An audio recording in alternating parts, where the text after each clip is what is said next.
So good to see you today. How are you doing? I'm doing well. Thanks for asking. So today is our last session of this case that I was assigned for you. We've been doing this for about 12 weeks now, and your case was that you were living with your ex-wife who was verbally and physically abusing you. How are you feeling that today is our last time that we'll be talking together? I definitely feel like it's been not the easiest 12 weeks of my life, but also a very important and positive, change and step in the right direction. Yeah. And this process has definitely made me realize that I was in a very toxic relationship, and that, thanks to you and some of the suggestions and the support from my friends and family and just a lot of the different aspects of this process, I feel like I'm in a much better place now than I was 12 weeks ago, for sure. That's good. I mean, I think that you've definitely have come such a long way in terms of growth throughout these 12 weeks, and I'm very proud to see how you have grown. Before we dive too much further, I do want to let you know, as always, our disclaimer, anything you say here will be confidential. Unless you intend to harm yourself or others, then I do have a duty to report that. Again, that's just our disclaimer that we have to say every session. So let's talk about the goals that you came up with whenever we first started talking 12 weeks ago. The very first goal, which I think is the most important goal, is that you decided that you needed to separate yourself from the situation from your ex-wife, meaning that you're going to go and find your own place. And I know that a couple sessions ago you have officially moved into your own apartment. How do you feel about that? I think that was obviously, as you mentioned, like the most important aspect was getting that physical separation due to the physical abuse, just again the toxic environment that was made possible by us living together. So it's not the easiest thing. I mean, even if you realize that you need to do that, sometimes there's a lot more that goes into it. For instance, we're very codependent financially on each other, so it was very scary to think about trying to pay for all the bills on my own. But it's completely understandable. Again, getting the support and the kind of the people around me, not just yourself, but just like my friends and family that care more about me and my health, and they're willing to help if necessary.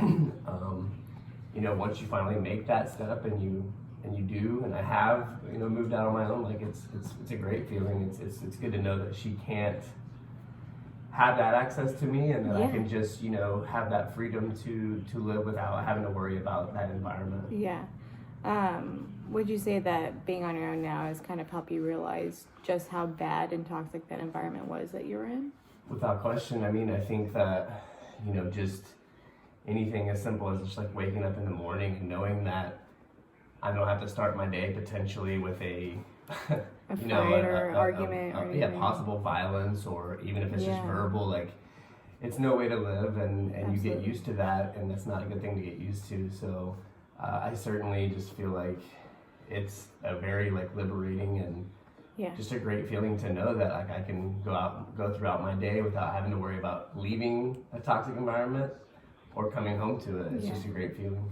That makes me feel so good that you feel that way, that it's a really good accomplishment to be able to go from that type of toxic environment to now feeling so accomplished with where you are now. In terms of asking for help, were you able to open up with your family and ask them for help? Yes, I was, and that hasn't always been the case. I've had certain friends and or family members that I've confided in and told them about the situation, but at this point, and again, a lot of it goes back to kind of you empowering me to make this change. And I was actually surprised that almost every one of my friends and family were behind me. They were happy to help in any way. I had plenty of people help me move, plenty of offers to help me financially. That's good. Until I'm able to get on my feet. And so yeah, I mean, the support was definitely there, and something that I didn't know it was going to be as much, but it certainly is there. Yeah, I'm glad that you had that support. Everybody needs support in their life, so especially through this transition, the more support the better. I definitely recommend to keep reaching out for that support. Don't just stop now that you are on your own. So now let's get into the second goal that we decided to kind of come up with, and that was to get you into counseling. That way you have some help to process everything that has happened to you and throughout this transition process as well.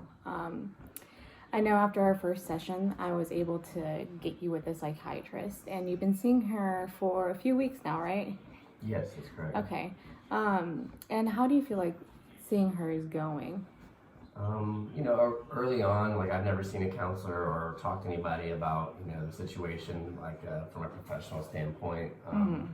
And so I was a little apprehensive before, but after talking to her and kind of getting, comfortable around her, and it's really opening my eyes to like, how bad, something is for you, but you really don't know the extent of how it affects you until you, start kind of talking through those emotions and Yeah.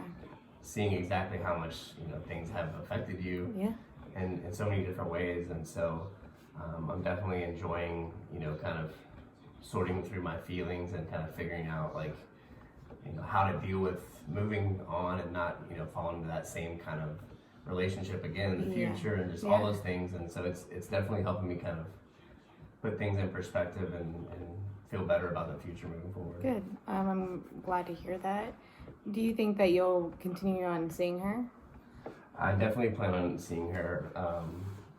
I don't know when I guess until I feel like I or she thinks that I'm good. Yeah. Right now I'm definitely enjoying and looking forward to the sessions because I feel like each time I learn more about myself or the situation, and it definitely feels like it's constructive and worth the time. So and I think that kind of goes hand in hand with the support, right? Absolutely. I think the more support you have, the better. And almost kind of going back to having like an outsider's perspective as well, being able to have somebody that doesn't really know, her side or your side, is just kind of getting to the raw emotion of everything. Well, I'm really glad to hear that you're doing well with her. Moving on, let's talk about the last goal that you came up with, and that was to get into contact with some support groups. I know a few sessions ago you said that you found a support group that is close to where you live, and I just want to know, have you been going to those? I have, and how often are they?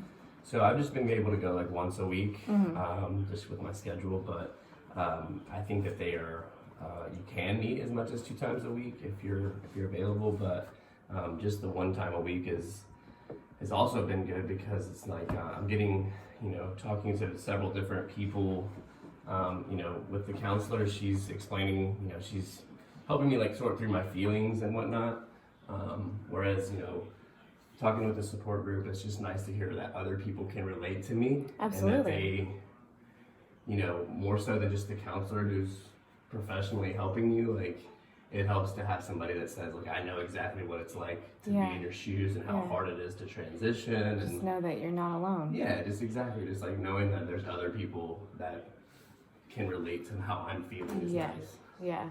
And again, the support group goes right back to what we were talking about with support, just having support from other people. Absolutely. So you feel as if though this group has been helping you? Without question, it definitely helps. Have you been making friends while you've been there? Yeah, I mean, I feel like just through the having things in common and experiences, like you're naturally going to kind of be able to start developing relationships. I don't say that I would have like, a best friend or anything yet out of it, but I definitely feel like I've got people that are acquaintances and contacts that I feel like I could talk to or contact if I wanted to, and hopefully something, we can become friends and stuff like that. And do you think that you are planning on